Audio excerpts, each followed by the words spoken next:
오늘은 모세가 만난 하나님 두 번째 시간으로 또 함께 은혜를 나누고자 합니다.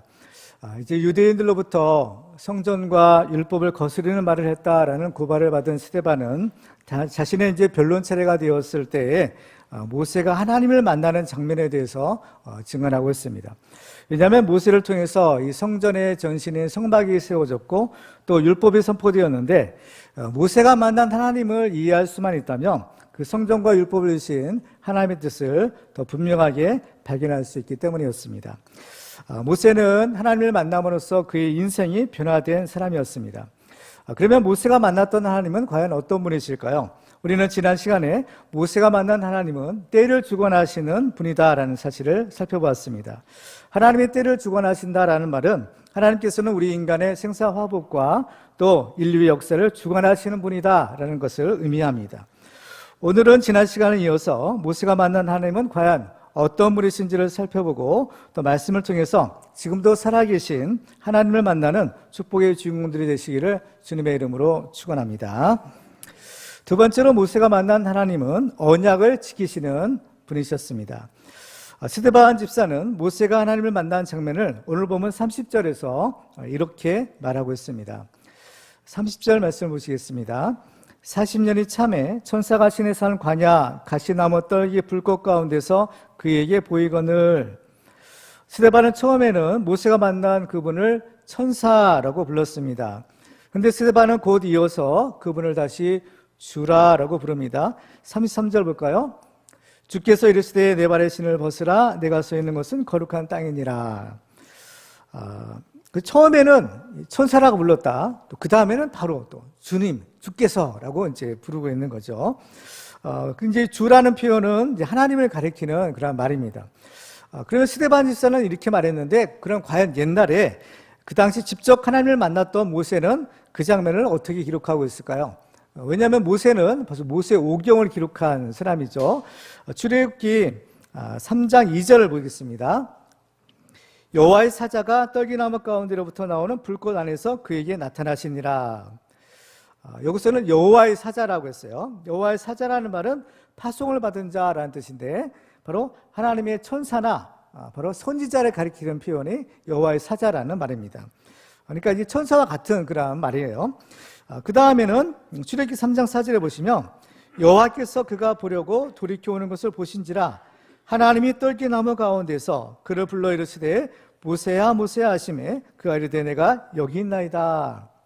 자, 여기서 보면은 여호와께서 또 하나님이라고 부르고 있습니다.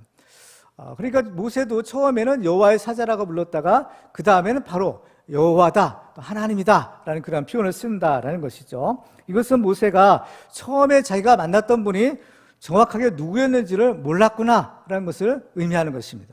그래서 이제 모세가 기록한 것처럼 처음에는 자기가 여호와의 사자, 즉 천사를 만난 줄로 알았더라는 겁니다. 근데 나중에 알고 보니까 그분은 단순한 천사가 아니라 바로 하나님이 직접 오셨다라는 겁니다. 그래서 스데반도 이 사실을 정확하게 전달하기 위해서 모세는 처음에는 천사를 만났다라고 했고 또 곧 이어서 주께서 주를 만났다라고 말하는 것입니다. 자, 그러면 여기서 보면 자, 천사, 여호와의 사자, 주, 하나님, 여호와의 이름들이 나오는데 이런 이름들은 다 동일한 한 분을 지금 가리키는 거죠. 모세가 만난 그분, 바로 그분이 누구냐? 이분은 단순한 천사가 아닙니다. 그것은 바로 하나님이시다라는 겁니다. 그렇죠? 이 하나님은 어떤 분이시냐면 바로 삼위일체 하나님 중에서 성자 하나님, 바로 성육신 하시기 전에 구약시대에 역사하셨던 바로 예수 그리스도를 의미하는 것입니다. 그러니까 예수님은 신약시대에만 오신 것이 아니라 바로 이제 구약시대에도 이미 오셔서 역사를 하신 거죠. 성경을 보면 바로 태초에 하나님이 이 세상을 창조하실 때부터 바로 삼위일체 하나님께서 이 세상을 창조하셨던 것을 성경은 증거하고 있는 것입니다. 그런데 모세가 처음에는 천사로 알았다가 나중에는 이제 이분이 하나님이시구나라는 것을 깨달았다고 했는데, 그 모세가 이분이 하나님이시라는 것을 깨달았던 이유, 깨달았던 사실은, 까닭은 하나님이 모세에게 직접 자기의 존재를 명확하게 알려주셨기 때문이었습니다. 그래서 하나님은 모세에게 뭐라고 하시는가 하면요, 오늘 보면 32절에 보면 나는 내 조상의 하나님, 즉 아브라함과 이삭과 야곱의 하나님이라 하신 겁니다. 그러니까 하나님께서 자신은 누구냐? 나는 내 조상의 하나님, 곧 아브라함과 이삭과 야곱의 하나님이다 라는 것을 알려주셨다라는 겁니다. 사실 모세는 이 사건 전에도 하나님을 알았고 또 하나님을 믿었던 사람입니다.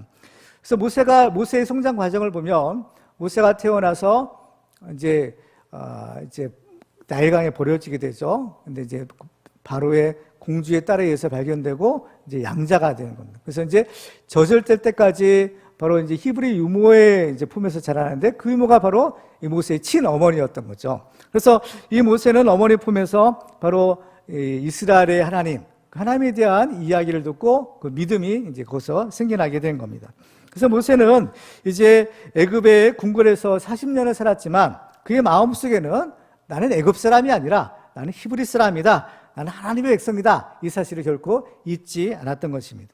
그래서 모세의 나이 40세 되었을 때 이제는 그 애굽 사람들로부터 압제당하는 형제를 도와줘야 되겠다. 이런 마음을 먹고 이렇게 나선 적이 있었잖아요. 그때도 보면 스데반은 그 장면을 이렇게 기록합니다. 그의 형제들이 하나님께서 자기의 손을 통하여 구원해 주시는 것을 깨달으리라고 생각했다라고 말했어요. 그래서 하나님이 나를 통해서 이스라엘을 구원해 주리라 알겠다, 알 수 있겠다라고 했지만 그렇지 않았던 거죠. 그래서 이제 이 모세는 결국 이 일이 탄로 나서 광야로 이제 도망을 가게 됩니다. 그래서 이제 미디안 광야에서 40년을 이제 살게 되는데 이 미디안 광야에서도 모세는 여전히 하나님에 대한 믿음을 잃지는 않았던 겁니다. 왜냐하면 이 모세가 이제 광야에서 이제 결혼을 하게 되잖아요. 결혼하고 이제 두 아들을 낳았는데 그 두 아들의 이름을 지은 것을 보면 모세는 여전히 하나님을 믿었다라는 사실을 우리가 알게 됩니다. 출애굽기 18장 3절과 4절을 보면 이렇게 기록합니다. 그의 두 아들을 데리고 왔으니 그 하나의 이름은 게르솜이라. 이는 모세가 이르기를 내가 이방에서 나그네가 되었다 하며 하나의 이름은 엘리에셀이라. 이는 내 아버지의 하나님이 나를 도우사 바로의 칼에서 구원하셨다 함이더라 라는 겁니다. 그러니까 자기 아들의 이름을 게르솜과 엘리에셀이라 이렇게 이름을 붙였다라는 것은 그가 여전히 하나님에 대한 믿음을 가지고 있었다라는 하나의 증거라고 볼 수가 있는 것입니다. 그런데 모세는 이렇게 태어나고 자라서부터 하나님에 대한 믿음을 가지고 있었는데요. 근데 그것으로 충분하지는 않았다라는 것입니다. 모세가 정말 변화되고 위대한 하나님의 종이 되기 위해서는 오늘 본문에서처럼 이 하나님과의 인격적인 만남이 필요했던 것입니다. 이것은 우리도 사실 마찬가지라고 볼 수 있죠. 우리도 지금 하나님을 믿고 있습니다. 그렇지만 우리는 여전히 완전히 변화되지 못했고 또 여전히 연약함 가운데 머물러 있는 것이 우리의 현실입니다. 그 이유는 무엇일까요? 바로 이 모세의 경우를 비춰보면 바로 우리가 이 하나님을 인격적으로 만나지 못한 것은 아닐까라는 이러한 이유를 우리도 찾아볼 수 있는 것입니다. 그렇지만 우리는 결코 좌절하거나 낙심할 필요는 없습니다. 왜냐하면 우리도 때가 차면 바로 그 하나님을 인격적으로 만나는 그날이 반드시 오게 될 것이기 때문입니다. 이 성경의 기록을 보면 반드시 보면은 특징이 있었다고 했죠. 때가 참에, 때가 되매, 그렇죠? 모세의 나이가 이제 40세가 되고 또 80세가 되어서, 그렇죠? 그 때가 되었을 때 하나님의 모세를 찾아오셔서 모세를 만나 주신 것입니다. 모세처럼 우리가 믿음을 가지고 하나님 배울 날을 사모하면서 기도하고 있으면 반드시 하나님께서 우리를 만나주신다. 이것이 모세를 통해서 우리에게 알려주시는 교훈인 것입니다. 이 모세의 경우를 보면 모세가 하나님을 만날 수 있었던 것은 모세의 열심이 결코 아니었다는 것을 알게 됩니다. 모세가 하나님을 찾은 것이 아니라 하나님이 모세를 찾아오신 것입니다. 만약에 하나님이 모세를 찾아오지 않으셨다면 모세는 어떻게 되었을까요? 그냥 그 광야에서 양이나 치다가 죽고 말았을 것이에요. 그런데 이것은 모세뿐만 아니라 바로 아브라함, 또 이삭, 야곱도 마찬가지라는 겁니다. 이런 위대한 하나님의 사람일지라도 바로 사람이 먼저 하나님을 찾아간 것이 아니라 하나님이 먼저 우리 사람을 찾아오신 것입니다. 이것이 하나님의 은혜요, 또 하나님의 사랑인 것이죠. 요한일서 4장 10절에 보면 사랑은 여기 있으니 우리가 하나님을 사랑하는 것이 아니요 하나님이 우리를 사랑하사 우리 죄를 속하기 위하여 화목제물로 그 아들을 보내셨음이라 라고 말씀하고 있습니다. 그러니까 우리가 먼저 사랑하는 것이 아니라 하나님이 우리를 먼저 사랑하셨다라고 증거하는 것입니다. 그러면 하나님께서 이 모세를 만나셔서 자신의 이름이 아브라함과 이삭과 야곱의 하나님이다라고 알려주셨는데, 그럼 왜 자신의 이름을 모세에게 이렇게 알려주셨을까요? 그 까닭이 있을 것 아니겠어요? 우리는 이 아브라함과 이삭과 야곱은 모두가 다 평범한 사람들이었다라는 사실을 우리가 이해할 필요가 있습니다. 그렇지만 이 평범한 사람들이 바로 하나님을 만났을 때 그들은 위대한 하나님의 일꾼이 될 수가 있었던 것입니다.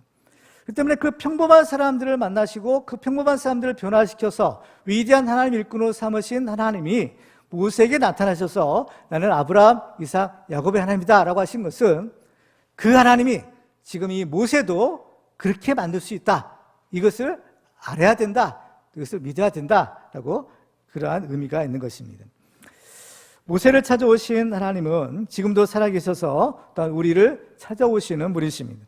모세가 하나님을 만나서 그의 인생이 변화되었듯이 우리도 이 하나님을 인격적으로 만나서 우리 인생이 변화되는 이런 축복의 주인공들 되시기를 주님의 이름으로 축원합니다. 자, 이 하나님께서 모세에게 자신의 이름을 아브라함, 이삭, 야곱의 하나님이라고 알려주셨다고 했는데요, 이것은 또 한 가지 의미가 있습니다. 그것은 바로 하나님께서는 누구냐? 바로 언약을 이루시는 신실하신 하나님이다라는 사실을 알려주는 것입니다. 하나님께서는 모세에게 나는 내 조상의 하나님이다 라고 하시면서 구체적으로 아브라함과 이삭과 야곱의 하나님이다 라고 하십니다. 이 하나님의 이름, 하나님의 칭호에 바로 사람의 이름이 들어간 거예요. 자, 출애굽기 3장 15절에 보시면 하나님이 또 모세에게 이르시되 너는 이스라엘 자손에게 이같이 이르기를 너희 조상의 하나님 여호와 곧 아브라함의 하나님, 이삭의 하나님, 야곱의 하나님께서 나를 너희에게 보내셨다 하라. 이는 나의 영원한 이름이요 대대로 기억할 나의 칭호니라 라고 하십니다. 나의 영원한 이름이요 대대로 기억할 나의 칭호다 라고 하십니다. 그렇죠? 이 아브라함의 하나님, 이삭의 하나님, 야곱의 하나님이 이런 의미가 있다라는 겁니다. 창세기서에 보면 하나님께서는 이 세 사람을 각각 만나주세요. 그리고 또 그들과 언약을 맺으셨다는 공통점을 발견하게 됩니다. 그런데 하나님께서 그들에게 언약을 맺으신 것, 약속하신 것은 서로 다른 것이 아니라 똑같은 겁니다. 하나인 거죠. 맨 처음 아브라함에게 주신 약속을 바로 그 아들 이삭에게 또 그 손자인 야곱에게 주시고 그 언약을 다시 갱신하신 거예요. 똑같은 언약인데 아브라함과 언약을 맺었지만 아브라함은 죽잖아요. 그 아들 이삭과 다시 언약을 맺고 또 이삭 다음에 또 야곱과 또 다시 언약을 갱신하는 그런 형태인 겁니다. 그래서 본래 하나님께서 아브라함과 맺으신 언약은 아브라함뿐만 아니라 그의 후손들과도 맺으신 영원한 언약이다라고 성경은 증거합니다. 이 할례 언약, 할례 명령을 내리실 때 보면요, 창세기 17장 7절에서 이렇게 말씀합니다. 내가 내 언약을 나와 너 및 내 대대 후손 사이에 세워서 영원한 언약을 삼고 너와 내 후손의 하나님이 되리라. 너와 내 후손이요, 대대로 영원한 언약을 삼겠다라는 하시는 겁니다. 그 때문에 하나님께서 지금 이 모세에게 나타나신 것은 바로 그 언약을 이행하기 위해서 오신 겁니다. 근데 이 언약이란 것은 약속이죠. 약속은 지켜야 되는 거잖아요. 근데 이 약속, 언약의 당사자가 되기 위해서는요, 두 가지가 필요해요. 첫째로는 그 언약을 지키려는 의지가 있어야 되는 겁니다. 이 약속을 지켜야 되겠다는 마음이 중요하다는 거죠. 그리고 또 한 가지는 그 언약을 지킬 힘이 있어야 돼요. 능력이 있어야 된다는 것입니다. 그런데 이 사람과 하나님은 이 언약에 있어서, 이 언약을 지키는 데서 아주 대조적인 모습을 보여주고 있습니다. 사람들은 어떤가요? 사람들은 약속은 쉽게 잘하죠. 그렇지만 정작 그 약속을 잘 지키지는 못하는 것이 사람의 실정인 겁니다. 왜냐하면 첫째, 이 사람의 마음은 잘 변한다는 겁니다. 여자의 마음은 갈대요 라고 하지만 여자의 마음뿐만 아니라 우리 모든 사람의 마음이 다 갈대와 같이 잘 변하는 속성을 가지고 있는 겁니다. 화장실에 들어갈 때와 나올 때의 마음이 다르다라는 말도 있는데, 자기가 처한 상황이나 환경이 바뀌게 되면 그 약속이 흔들릴 수가 있는 겁니다. 그래서 다급할 때는 바로 반드시 그 약속을 지키겠다 맹세까지 하지만 막상 상황이 변하게 되면 언제 그랬느냐, 이게 돌변하는 것이 사람의 마음인 것입니다. 그러니까 사람의 마음은 믿을 수가 없다는 거죠. 예레미야 17장 9절에 보면 이렇게 말씀합니다. 만물보다 거짓되고 심히 부패한 것은 마음이라 하는 것. 하나님 우리 마음을 보시니까 이렇게 다 썩었다는 겁니다. 그렇죠? 그러니까 이 사람의 마음은 전혀 신실하지 못한 거죠. 믿을 수 없는 겁니다. 그리고 또 사람의 능력은 한계가 있더라 하는 겁니다. 사람의 마음이 설령 변하지 않더라도 문제는 사람의 능력에는 한계가 있기 때문에 그 약속을 지키고 싶어도 지킬 수 없는 경우가 생기는 겁니다. 이것이 연약한 우리 인간의 한계인 거죠. 결론적으로 사람은 약속을 지킬 수가 없는 존재다라는 것입니다. 근데 이에 비해서 하나님은 어떤 분이신가요? 먼저 하나님께서는 그 언약을 반드시 이행하겠다. 바로 이러한 굳은 마음을 가지신 분이에요. 하나님은 한 번 하신 말씀은 반드시 지키시는 신실하신 하나님인 겁니다. 그래서 민수기서 23장 19절에 보면 하나님은 사람이 아니시니 거짓말을 하지 않으시고 인생이 아니시니 후회가 없으시도다. 어찌 그 말씀하신 바를 행하지 않으시며 하신 말씀을 실행하지 않으시랴라는 겁니다. 하나님은 우리 사람과 근본적으로 다른 분이라는 겁니다. 우리 사람은 믿을 수가 없고 사람은 약속을 지킬 수도 없지만 하나님은 그렇지 않다는 거죠. 하나님은 절대로 이 약속을 잊어버리는 법이 없는 겁니다. 세례 요한의 아버지인 사가랴가 이제 성전에서 이제 천사를 만나죠. 그래서 이제 아들을 낳을 거다라는 그러한 수태고지를 받게 되는데, 그리고 나서 이 사가랴가 성령에 충만해서 이렇게 하나님을 찬양하는 장면이 있습니다. 누가복음 1장 72절 13절을 보면요, 우리 주상을 긍휼히 여기시며 그 거룩한 언약을 기억하셨으니 곧 우리 주상 아브라함에게 하신 맹세라 하는 것. 하나님이 그 언약을 기억하시고 지키시는구나, 이걸 아는 거예요. 그때는 언제요? 아브라함 벌써 아마 까마득한 그 옛날 사람입니다. 수천 년 전의 사람이죠. 사람은 그것을 이미 다 잊어버릴 수밖에 없어요. 그러나 하나님은 어때요? 잊지 않으신다는 겁니다. 우리 사람은 물론 잘 망각의 어떤 그러한 그 경향들을 가지고 있어요. 또 사실 잘 잊어버리지 않으면 또 살 수 없는 그러한 고통스러운 그러한 기억이나 이런 경험들도 있는 겁니다. 근데 이런 것들은 사실 잊어버리는 것이 은혜인데, 그런데 우리가 절대로 잊어서는 안 되는 것이 있어요. 그 뭐냐? 하나님을 잊지 말라는 겁니다. 성경을 보면 하나님께서는 이스라엘 백성들에게 거듭거듭 강조해서 하나님을 잊지 말라라고 부탁을 하세요. 신명기 6장 12절에 보면 너는 조심하여 너를 애굽 땅 종되었던 집에서 인도하여 내신 여호와를 잊지 말고라는 거예요. 절대로 하나님을 잊어서는 안 된다는 겁니다. 그렇지만 이스라엘 사람들은 어땠나요? 하나님을 잊어버린 거예요. 시편 106편에 보면 애굽에서 큰 일을 행하신 그의 구원자 하나님을 그들이 잊었나니라는 겁니다. 잊어버렸다는 겁니다. 그렇지만 하나님은 수천 년 전에 하신 약속도 절대로 잊지 않고 기억하시고 반드시 지키시는 분인 겁니다. 그래서 신명기 4장 31절에 보면 네 하나님 여호와는 자비하신 하나님이심이라 그가 너를 버리지 아니하시며 너를 멸하지 아니하시며 네 주상들에게 맹세하신 언약을 잊지 아니하시리라 라고 하십니다. 절대로 잊지 않는다. 그래서 이사야서 49장에 보면요, 이렇게 말씀합니다. 여인이 어찌 그 젖 먹는 자식을 잊겠으며 자기 태에서 난 아들을 긍휼히 여기지 않겠느냐. 그들은 혹시 잊을지라도 나는 너를 잊지 아니할 것이라. 내가 너를 내 손바닥에 새겼고 너의 성벽이 항상 내 앞에 있나니라는 거. 나는 너를 절대로 잊지 않겠다는 거. 어떻게 해요? 내가 늘 내 손바닥에 새겼다는 거예요. 우리의 이름을 하나님이 손바닥에 새기시죠. 그래 어떻게 우리를 잊을 수가 있겠어요? 절대로 잊을 수 없다라는 겁니다. 그렇기 때문에 하나님은 바로 그 언약을 항상 기억하시는 거죠. 그래서 그 언약대로 이루시는 거예요. 그리고 또 하나님께서는 한 번 말씀하신 것은 반드시 지킬 수 있는 능력이 있는 전능하신 하나님이신 겁니다. 하나님이 그 언약을 지킬 수 있는 것은 하나님이야말로 모든 것을 할 수 있는 전능하신 하나님이시기 때문인 겁니다. 자, 출애굽기 3장에 보면요, 모세가 하나님의 이름이 무엇이냐라고 물어보는 장면이 있어요. 그때 하나님께서 이렇게 대답하시죠. 출애굽기 3장 14절 말씀 보시겠습니다. 하나님이 모세에게 이르시되 나는 스스로 있는 자이니라. 또 이르시되 너는 이스라엘 자손에게 이같이 이르기를 스스로 있는 자가 나를 너에게 보내셨다라. 하나님은 나는 스스로 있는 자다. 지금 모세는 하나님의 이름을 물었어요. 이름을 물었으면 뭐 이름을 대답하셔야 되는데, 근데 그 이름이 아니죠, 이건. 이름이 아니라 나는 스스로 있는 자다라고 말씀하는 겁니다. 이 스스로 있는 말을 그 히브리어 원어를 살펴보면요, 에흐예 아슈에르 에흐예라는 그러한 부분으로 되어 있어요. 근데 에흐예라는 말이 바로 좌우에 2번 반복하는 것을 보게 됩니다. 근데 이 에흐예라는 말의 뜻이 무엇인가 하면, 바로 이 말은 일종의 비동사와 같아요. 영어의 비동사. 그래서 나는 존재한다 또는 나는 무엇이다 이런 뜻을 가진 단어인 겁니다. 그래서 하나님께서는 그러니까 뭐냐면 나는 뭐이다, 나는 있다, 이런 식으로 대답을 하신 거예요.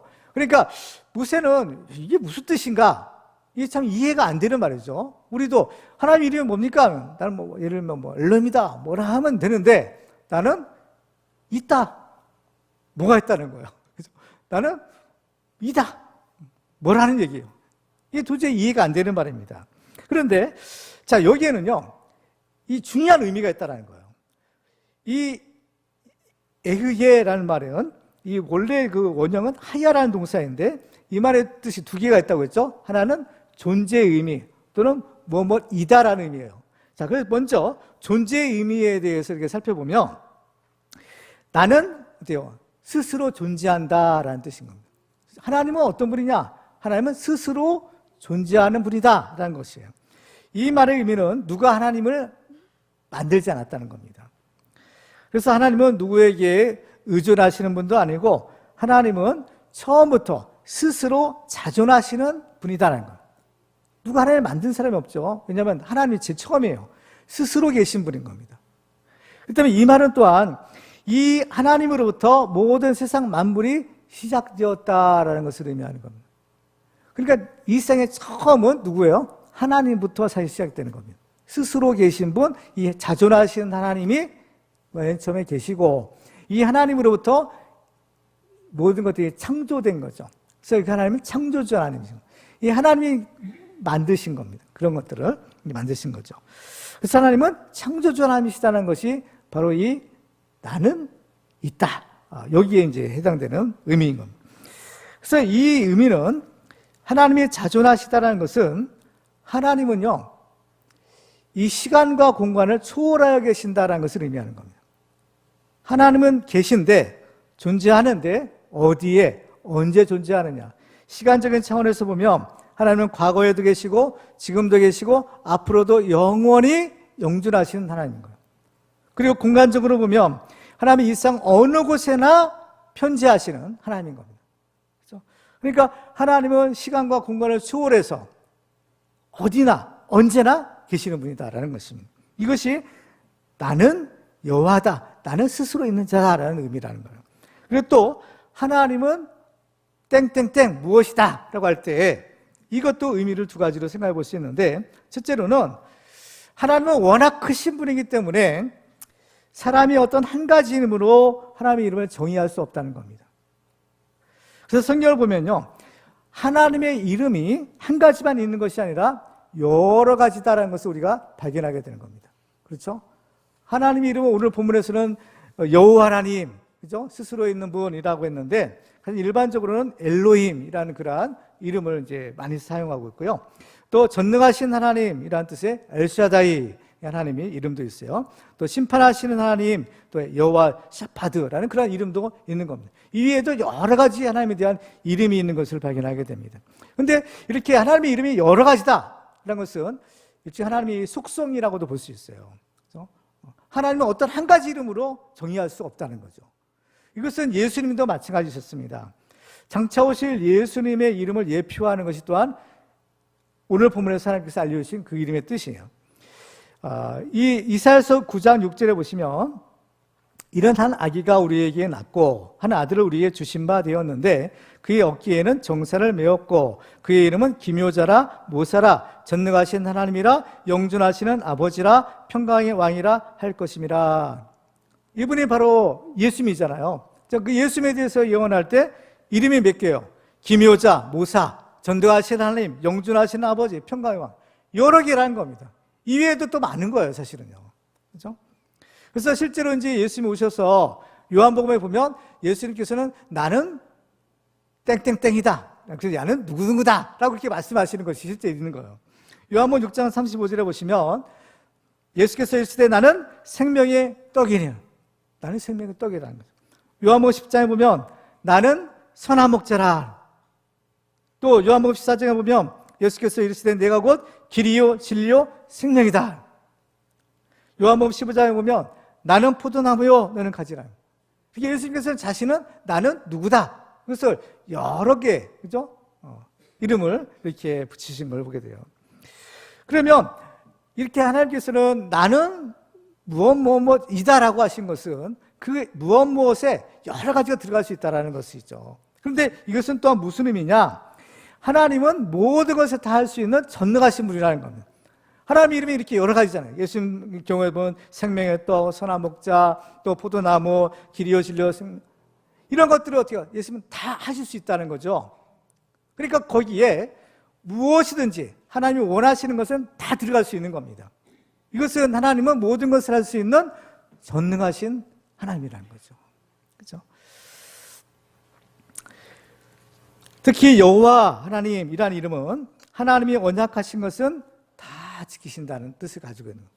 그 전능하신 하나님이 여호와라는 이름으로 또 이렇게 우리에게 알려주신 것은 그 하나님은 그 언약을 반드시 지키시는 신실하신 하나님이다라는 것을 우리에게 알려주는 겁니다.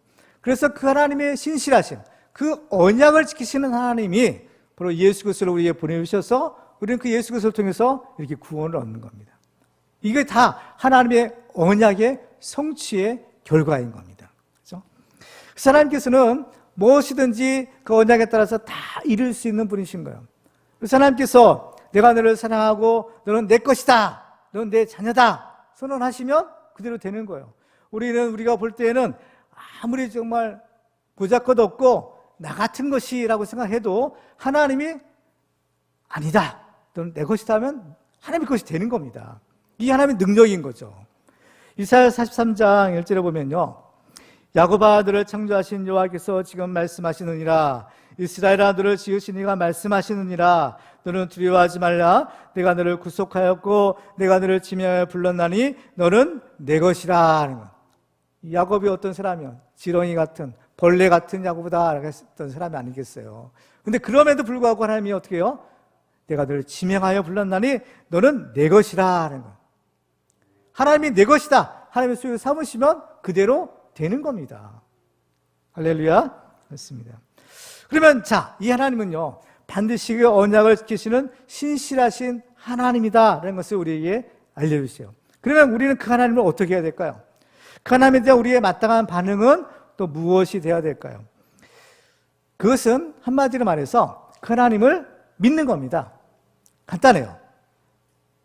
그 하나님은 믿을 수 있는 분이죠. 왜? 모든 언약을 다 지키시는 분이니까 그 하나님은 우리가 충분히 믿을 수 있고 또 믿을 만한 분이라는 겁니다.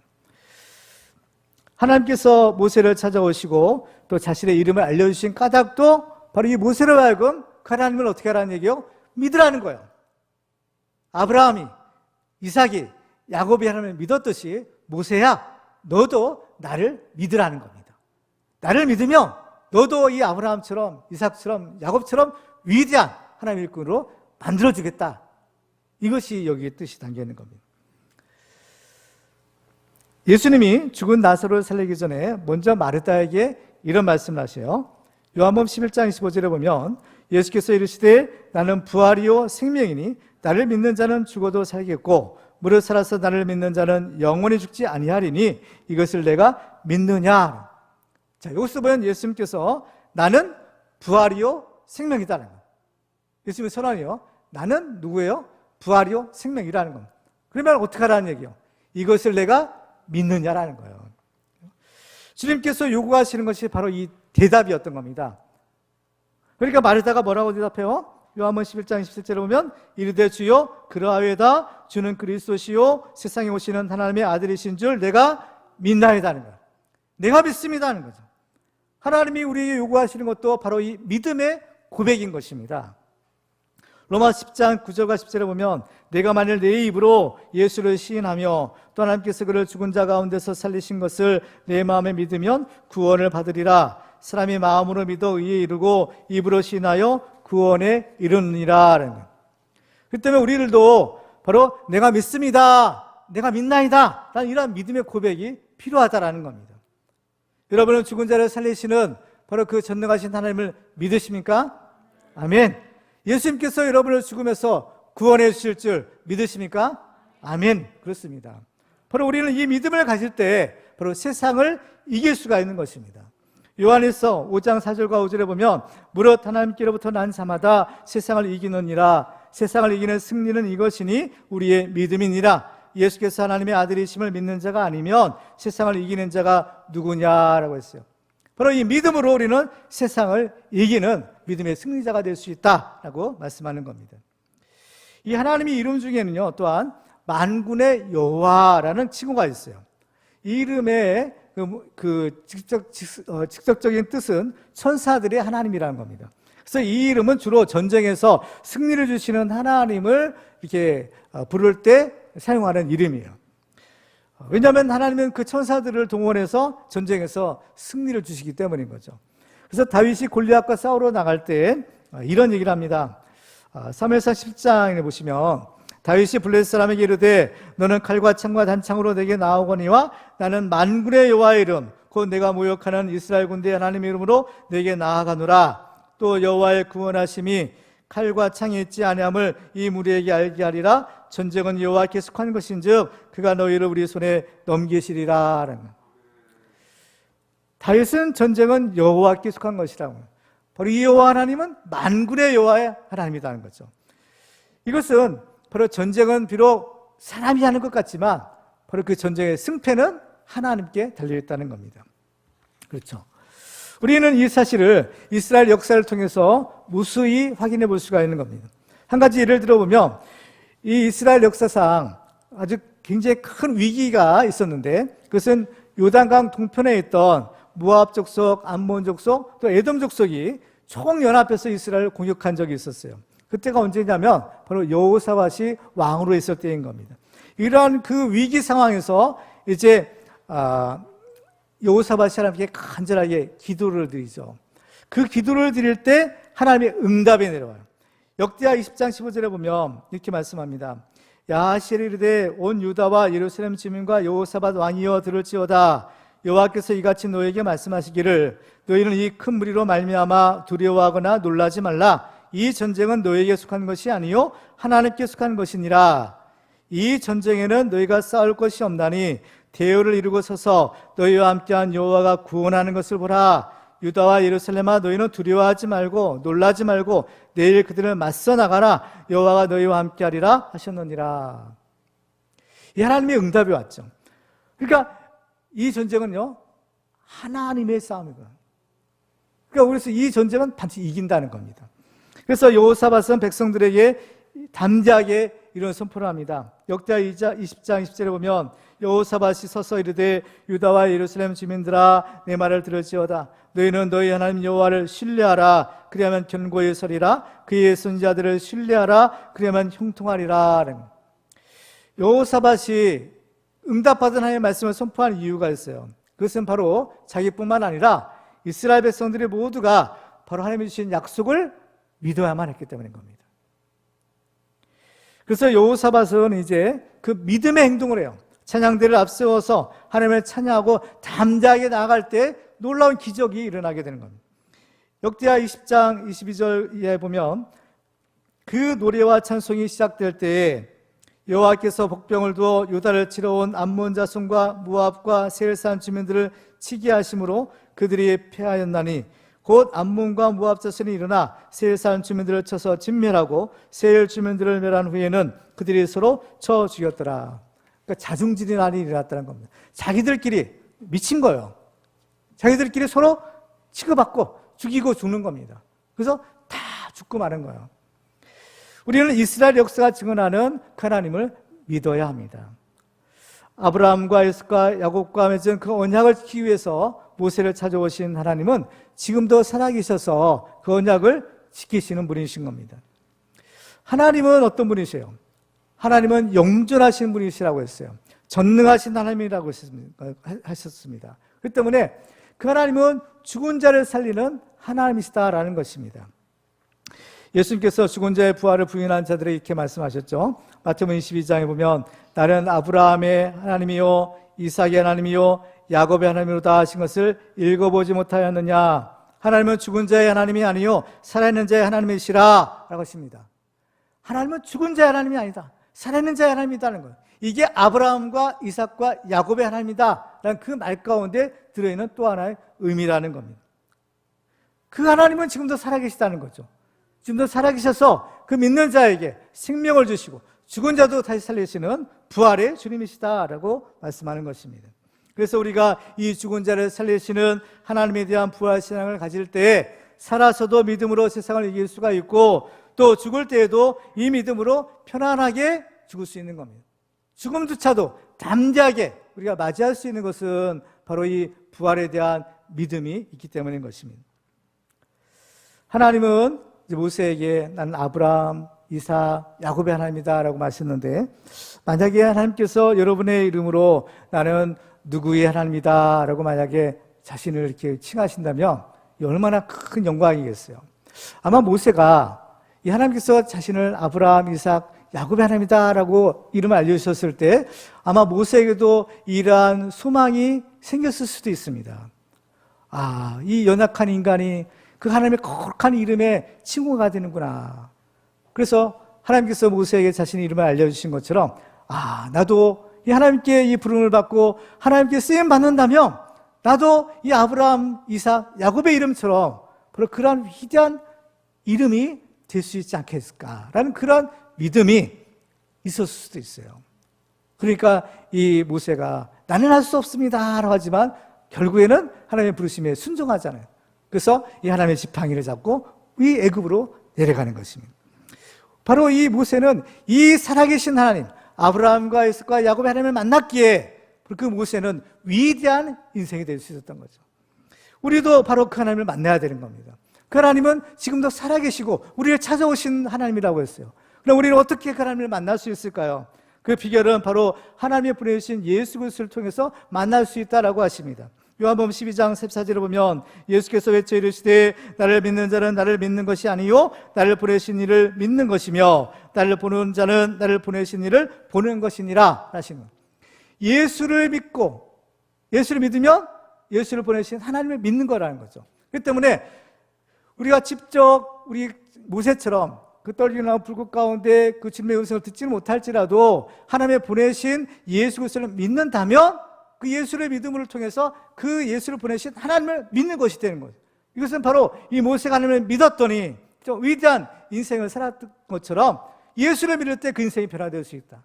예수를 믿을 때 바로 변화될 수 있다. 거듭날 수 있다. 위대한 하나님의 축복의 주인공이 될 수 있다라는 것을 의미하는 것입니다. 그런데 우리는 예수님을 어떻게 믿어요? 예수님 당시에는 믿을 수 있었죠. 그렇지만 지금 예수님은 부활 승천하셔서 하나님의 보좌 우편에 계시는 겁니다. 그래서 예수님께서는 제자들을 보내시죠. 제자들을 보내실 때 예수님께서 이렇게 말씀합니다. 마태복음 10장 40절에 보면 너희를 영접하는 자는 나를 영접하는 것이요 나를 영접하는 자는 나를 보내신 이를 영접하는 것이니라 라고 했어요. 예수님이 제자들을 보내시죠. 제자들을 보내실 때 너희를 영접하는 자, 그 제자들을 영접하는 자는 나를 영접하는 것이다. 그 제자를 보내신 예수님을 영접하는 것이고 또 나를 영접하는 자는 나를 보내신 이 하나님을 영접하는 것이다. 그러니까 그 제자들을 통해서 복음을 듣고 예수를 믿기로 결단하면 바로 그 사람은 이제 예수를 믿는 것과 함께 그 하나님을 믿는 그런 축복의 주인공이 된다. 이것을 우리에게 가르쳐주는 겁니다. 그때 지금 우리는 직접 우리 눈으로 떡이나무 불꽃 가운데 그 불꽃을 보지 못하고 그 주의 음성을 직접 듣지는 못해도 이 복음을 통해서 지금도 살아계시고 우리를 찾아오시는 바로 그 예수 그리스도를 하나님을 우리가 믿을 수 있고 그 믿음으로 우리가 거듭나 하나님의 축복의 주인공이 될 수 있다. 이것을 우리에게 가르쳐주는 겁니다. 성경에 보면 사람들이 예수님께 물었습니다. 우리가 어떻게 해야 하나님의 일을 하겠습니까? 예수님 말씀하시죠. 요한복음 6장 29절에 보면 예수께서 대답하여 이르시되 하나님께서 보내신 이를 믿는 것이 하나님의 일이니라. 하나님의 보내신 자, 예수님을 보내주셨고 또 주의 종들을 보내주셨습니다. 그리고 그 종들을 통해서 이 복음을 듣고 믿으면 이것이 하나님의 일이다. 왜? 바로 이 예수를 믿을 때 바로 하나님이 약속하신 언약하신 구원에 이르고 천국에 들어갈 수 있기 때문인 겁니다. 이제 말씀을 맺겠습니다. 오늘 우리는 모세가 만났던 하나님에 대해서 살펴보았습니다. 하나님께서는 모세에게 나는 아브라함의 하나님이요 이삭의 하나님이요 야곱의 하나님이다 라고 하셨는데, 모세가 만났던 하나님은 반드시 그 언약을 지키시는 신실하신 하나님이셨습니다. 우리도 아브라함과 이삭과 야곱처럼, 그리고 오늘 본문의 모세처럼 반드시 그 언약을 지키시는 그 신실하신 하나님을 인격적으로 만나서 우리 인생의 변화되는 축복의 주인공들이 다 되시기를 주님의 이름으로 축원합니다.